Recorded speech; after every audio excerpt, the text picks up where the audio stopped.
Olá, gente, sejam muito bem-vindos. Deixa eu dar uma olhada aqui. Tudo ok. Sejam bem-vindos a mais um encontro nosso com a Palavra de Deus. Nós dedicamos de 30 a 1 hora. Teve dia que passou um pouquinho de 1 hora, mas no máximo aí, em média, 1 hora. De 30 a 60 minutos todos os dias nos encontramos aqui e dedicamos à Palavra de Deus a nossa atenção, a nossa reverência, o nosso temor, o nosso respeito. E que bom foi estarmos juntos até aqui. Até aqui nos ajudou o Senhor. Estou certo que por sua graça e misericórdia nós iremos até o fim. Nós vamos concluir essa leitura e até depois do fim, onde no próximo ano nós estaremos juntos novamente, porém dando uma atenção específica. Vou te dar aí um spoiler do que vem o ano que vem. Uma atenção específica cada dia. Cada dia nós daremos atenção específica, não como 22 ou 23, que nós lemos todo o capítulo e toda a Bíblia, enfim. Nós vamos dar atenções específicas, mas aguarde que já já eu falo para você. Quem está acompanhando essa gravação em outro tempo, um tempo futuro, pelo YouTube ou pela plataforma Renovação da Mente, onde quer que tenha chegado esse acesso a você, saiba que esse é um plano bíblico anual e é interessante que você volte para o primeiro dia e faça o seu plano, tá? Para que você complete a leitura da Bíblia toda, certo? Bom, dito isto, vamos fazer nossa oração, vamos à visão panorâmica. E eu já quero te avisar o seguinte: Filemão é um capítulo único, é uma leitura rápida, é um capítulo só. Então, o principal aqui da leitura de hoje será a visão panorâmica. Então, fique atento, fique atenta na visão panorâmica, que eu sempre faço, claro, antes de iniciar um novo livro, mas essa é a explicação do capítulo inteiro. Então, foque agora neste momento, tá bom? Vamos orar. Amado Deus, querido, glorioso, bendito Pai, louvamos ao Teu santo nome. O Senhor é muito bom, as Tuas misericórdias duram para sempre e em mais uma manhã são renovadas sobre a nossa vida. Que maravilha, Senhor, que bom é estarmos juntos neste momento para lermos os textos sagrados e hoje, especificamente falando, uma carta pessoal de um amigo para outro amigo.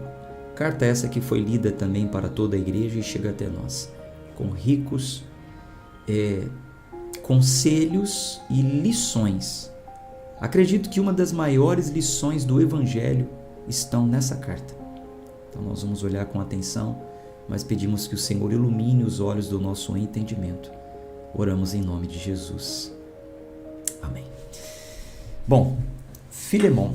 Filemão é um capítulo único, pois trata-se de uma carta pessoal. Paulo envia uma carta para um amigo chamado Filemão, amigo e conservo. Ele dá ali uma orientação, talvez algo que Filemão menos estava imaginando que um dia poderia acontecer na sua vida, mas você vai entender no decorrer aqui da visão panorâmica. O que acontece? Essa carta vai falar sobre um escravo fugitivo.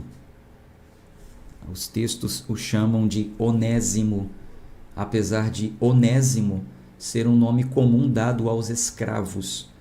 Onésimo, traduzindo, significa inútil. Enfim, era como taxavam os escravos, né? Não sabemos ao certo se o nome dele era outro e ele recebeu esse nickname, vamos dizer assim, né, de Onésimo. Mas a carta trata sobre um escravo fugitivo de nome Onésimo que trabalhava para um senhor chamado Filemão. Provavelmente Onésimo ele roubou seu dono e depois fugiu. E ele fugiu para Colossos, em Roma, onde estava o apóstolo Paulo. Bom, ali Onésimo encontra o apóstolo Paulo na prisão. Paulo está preso e Paulo escreve uma carta, estando com Onésimo, e envia a carta para Filemão. através do próprio Onésimo. Bom, ele mandou a carta e Onésimo de volta para Colossos. E aí nós vamos olhar com atenção agora para os textos e entender, né, o que ele falou nessa carta e por quê, qual foi o propósito dele ter escrito essa carta para o seu amigo. Só que a gente vai ver aqui que Paulo ele está escrevendo essa carta não impondo ou exercendo a autoridade que ele tinha, inclusive, sobre Filemão, mas realmente falando como um amigo, apelando para os princípios do Evangelho e não apenas para suas credenciais de apóstolo, de alguém que estava acima de Filemão. Essa carta, ela provavelmente foi escrita em meados de 60 e 61 depois de Cristo, durante a prisão domiciliar de Paulo. Nós já falamos sobre essa prisão domiciliar quando nós lemos Atos capítulo 28, ainda esse ano nós lemos. Então, Paulo escreve ali as cartas da prisão, né? Conhecidas como as cartas da prisão. Filemão, Colossenses, Efésios e Filipenses foram as cartas que ele escreveu ali nessa prisão. Tá? Bom, um contexto histórico para vocês. Paulo estava nessa prisão domiciliar, chamada pelos romanos de livre custódia. Esse domicílio foi alugado por ele mesmo. No caso, a própria pessoa alugaria uma casa, mas ficaria ali sob custódia, né? Talvez hoje nós entenderíamos isso como se fala hoje, uma liberdade condicional, né? E quem sabe até com uma tornozeleira eletrônica, né? Não poderia sair dali. Mas o fato é que ele estava preso, aguardando o julgamento final. Bom, Paulo escreve essa carta. Na carta ele se dirige a Áfia, a Arquipo e a igreja que se reúne em Filemão. Esse é o destinatário da carta, nós vemos logo no início. Áfia, Arquipo e a igreja que se reúne em Filemão. Mas apesar de ter aí a referência dessas pessoas, nós temos como personagem principal Filemão. Nós vemos que Filemão ele era um homem, aparentemente, porque tinha escravos, né? Bem-sucedido, um homem de negócios, que vivia ali em Colossos, tinha muitos escravos e a sua casa era suficiente para acomodar a igreja, né? Já que ele era um homem bem-sucedido, um homem que tinha muitos escravos, a igreja se reunia na sua casa, provavelmente uma casa grande, uma casa que estava comportando esta jovem igreja, né, que tinha nascido ali em Colossos. Ele se converteu através do ministério do apóstolo Paulo. Paulo diz na carta que ele se tornou seu amado cooperador e companheiro no serviço do evangelho. É assim que ele se dirige a Filemão. Foi uma carta pessoal, né, com um pedido pessoal a Filemão, mas nós vemos Paulo falando vós, vossas, enfim, se dirigindo também a toda a igreja. Ou seja, a leitura dessa carta deveria ser feita para toda a igreja. Consequentemente, quando Paulo pede para que a carta seja lida para toda a igreja, então a resposta de Filemão tem que ser dada ali na frente de todos. Todos veriam, então, qual foi a reação de Filemão ao receber essa carta.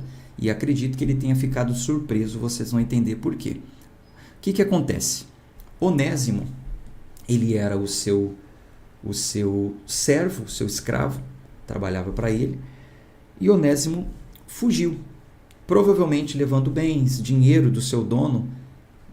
O versículo 15 ao 18 fala sobre algum dano que Onésimo tenha lhe feito. Não especifica qual é o dano, mas provavelmente causou um grande dano, roubando alguma coisa, fugindo do seu senhor, trazendo prejuízos para o seu senhor, que era Filemão. E aí, né?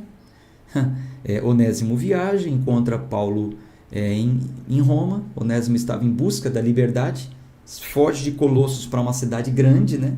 E acaba que cruza o caminho com o caminho de Paulo. Com certeza não é coincidência, é obra do Espírito Santo.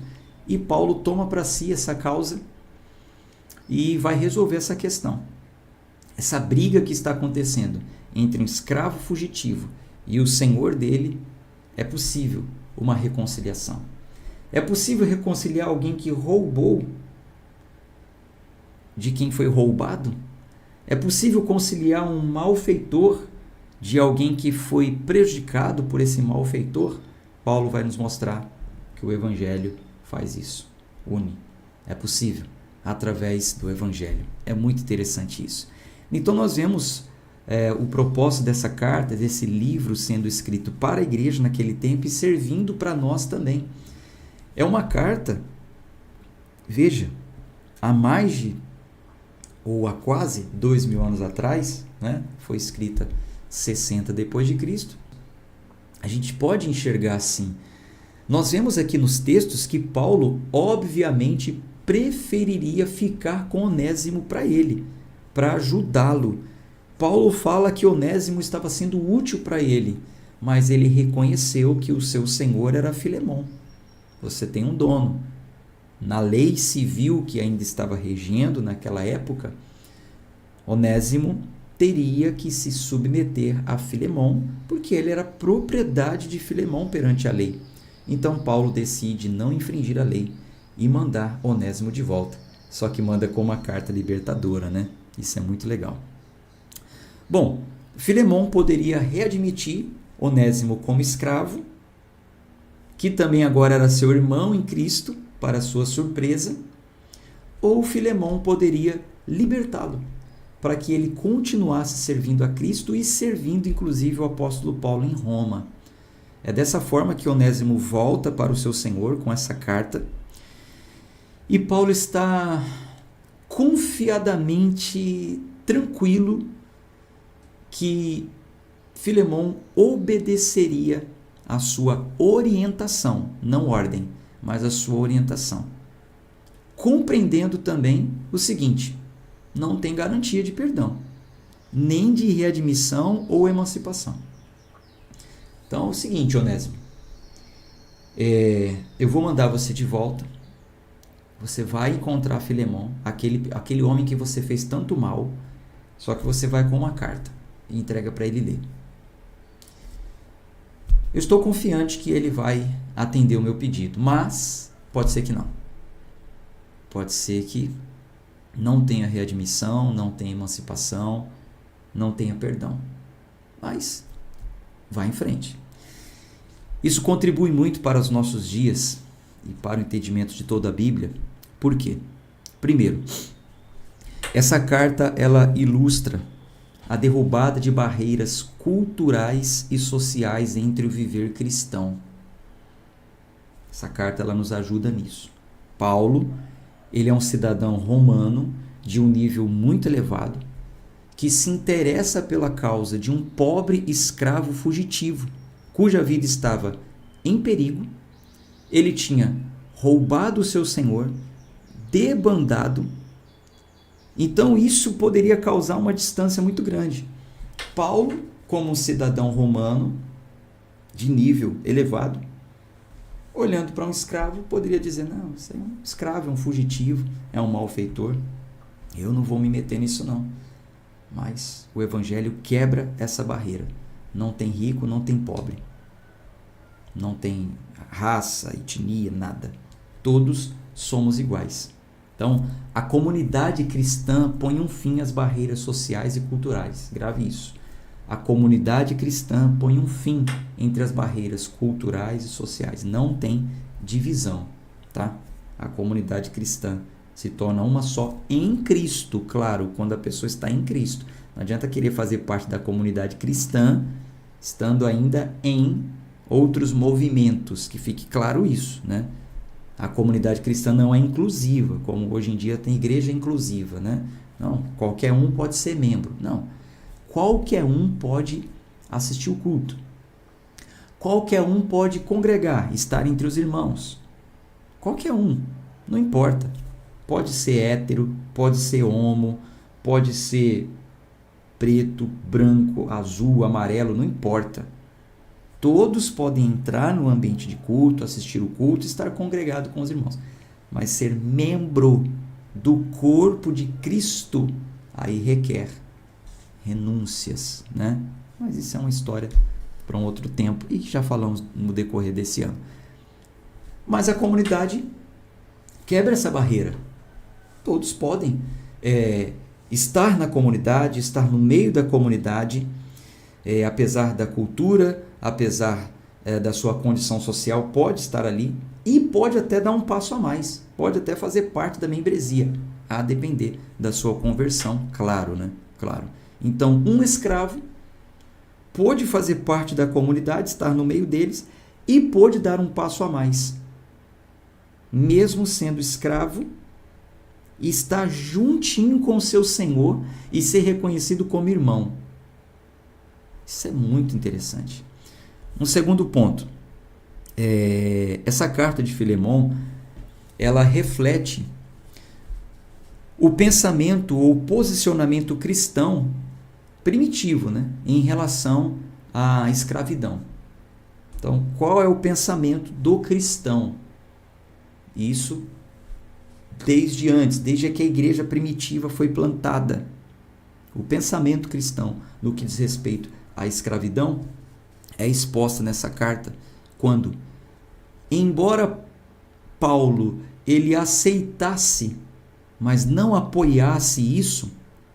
Então, embora Paulo aceitasse, tudo bem, né? Você é escravo, fazer o que? A lei determina isso, mas não apoio mais isso.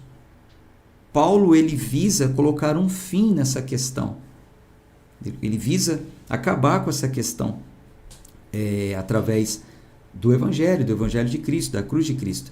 Então, Paulo ele vai enfatizar a identidade superior de Onésimo. Onésimo, Filemon, que para você foi inútil, foi um escravo, agora ele está em Cristo. Então, agora ele é superior. Agora ele tem uma nova identidade. Agora ele é um irmão nosso. Paulo colocou no mesmo patamar, escravo e dono. Vocês estão no mesmo patamar. Escravo e dono de escravo, vocês estão no mesmo patamar. E isso não aconteceu só com Filemon e Onésimo. O Evangelho causou isso na humanidade, desde aquele tempo. E começou a enfraquecer a instituição da escravidão. Isso contrasta, né, a visão dominante do mundo antigo. Você imagina o problema que isso começou a causar já lá atrás para os senhores de escravos, né? A igreja foi muito perseguida, como é até hoje, mas não como naquela época. Os cristãos de hoje em dia falar que estão sendo perseguidos não sabem o que é perseguição, né? Quando olhamos para os cristãos primitivos. Bom, um terceiro ponto. Paulo ele mostra nessa carta ser um habilidoso pastor em ação. Papel de um pastor. Ele abriu mão do seu direito apostólico de dar ordens e preferiu apelar para a livre escolha de Filemon. Para Filemon seguir a sua consciência cristã, para decidir como você vai demonstrar o seu amor. Olha só como um pastor habilidoso age. Um pastor genuíno, um pastor que tem o amor de Cristo, as credenciais de Cristo, o ensino de Cristo, que olha como Cristo olhou. Um pastor, um oficial, como nós falamos nas cartas anteriores, um bispo, um diácono, que tem credenciais de oficial, de líder, de quem está à frente, de quem organiza a comunidade, ele tem autoridade para determinar certas coisas, né? É para a organização da igreja, como os textos disseram.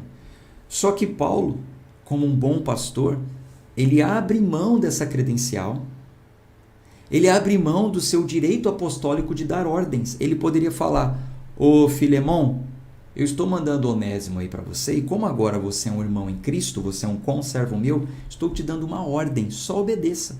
Receba ele aí e trate ele bem. É uma ordem, hein? Se desobedecer, já era, hein? Se desobedecer, você perdeu a igreja que se reúne aí na sua casa, hein? Eu vou tirar de você e vou dar para outro. Não. Paulo não faz isso. Paulo, ele vai dar a livre escolha para ele. Bom, Filemon, você que sabe. A escolha é sua. O Evangelho diz isso. O que você vai fazer? Decide aí. Então, o apóstolo Paulo ele identifica Onésimo como seu filho na fé. Ele vai falar isso lá no versículo 10. Se refere a Onésimo como filho das minhas próprias entranhas, as minhas próprias entranhas, ele usa também esse termo. E diz o seguinte ainda para Filemão: mas, Filemão, se você não quiser perdoá-lo, pode deixar que eu pago a dívida. Eu pago por ele. O que ele te causou? Qual o mal que ele te fez? Quanto ele roubou? Eu vou pagar porque ele é o meu filho na fé. Ele é o filho das minhas entranhas. Então, essa carta faz com que o pedido feito a Filemão seja exposto diante de toda a igreja. E que lição a igreja estava aprendendo ali com essa carta, e nós aprendemos também. Por fim, essa carta ilustra a essência do Evangelho. O que é a essência do Evangelho? A essência do Evangelho diz o seguinte: nós somos mendigos que encontraram pão e vão anunciar para outros mendigos onde tem pão. Talvez seja pesado para alguns ouvir isso. Então, eu não vou falar nós, vou falar só de mim. Eu sou, tá? Estou falando que fui, não. Eu sou um mendigo que encontrei pão e estou anunciando todos os dias para outros mendigos onde tem pão. Para ficar bem claro para vocês entenderem a essência do Evangelho. Então, quando nós nos enxergamos dessa forma, Filemão é um mendigão, apesar de ter posses. Onésimo também é um mendigo. E eles se encontram na mesma condição diante de Deus. É muito interessante. Então, quando nós nos aproximamos de Deus com arrependimento, aí Ele nos dá uma nova posição, nos acolhe como filhos e lança fora as nossas dívidas, paga as nossas dívidas. É Cristo que dá conta dos nossos feitos errados. É Ele que presta conta dos nossos feitos errados. Ele assume a responsabilidade pessoal de pagar a nossa dívida. Então, o que Paulo está fazendo é uma tipificação do Evangelho. Tudo bem, eu encontrei Onésimo, só que ele chegou até a mim arrependido. Então, por causa disso, a dívida dele agora é minha. Ele não merecia, não, mas a graça o alcançou. Vou pagar a dívida dele. É o mesmo que Cristo fez por nós. Que carta maravilhosa! E nós vamos agora à leitura do capítulo único, né? Só tem um capítulo. Vou colocar aqui na tela. Versículo 1. Paulo, prisioneiro de Jesus Cristo, e Timóteo, nosso irmão, a Filemão, nosso querido e amado cooperador, e a nossa amada Áfia, e a Arquipo, nosso companheiro de lutas, e a igreja que está em tua casa. Graça a vós e paz, da parte de Deus, nosso Pai, e da do Senhor Jesus Cristo. Graças dou ao meu Deus, fazendo menção de ti sempre em minhas orações, ouvindo o teu amor e a fé que tens para com o Senhor Jesus e para com todos os santos, para que a comunicação da tua fé seja eficaz no conhecimento de toda boa coisa que há em vós por Cristo Jesus. Porque temos grande alegria e consolação no teu amor, porque por ti, ó irmão, as entranhas dos santos são revigoradas, pelo que, ainda que seja muito corajoso em Cristo para te mandar o que é conveniente, contudo, por amor, peço-te, sendo eu, olha só o que Paulo está falando, ó, porque, ainda que seja muito corajoso em Cristo para te mandar o que é conveniente, contudo, por amor, peço-te, sendo eu tal como sou, Paulo, o velho e agora também prisioneiro de Jesus Cristo, peço-te por meu filho Onésimo, que gerei nas minhas prisões, o qual noutro tempo te foi inútil, mas agora muito útil a ti e a mim. E que te envio de volta. Tu, portanto, torna a recebê-lo como as minhas próprias entranhas. Eu bem o quisera reter comigo, para que, em teu nome, me servisse nas prisões do Evangelho, mas sem o teu parecer, nada quis fazer, para que o teu benefício não fosse como por necessidade, mas voluntário. Porque bem pode ser que ele tenha se apartado de ti por algum tempo, para que o recebesse para sempre, não já como um servo, mas além de um servo, como um irmão amado, especialmente para mim e quanto mais para ti, assim na carne como no Senhor.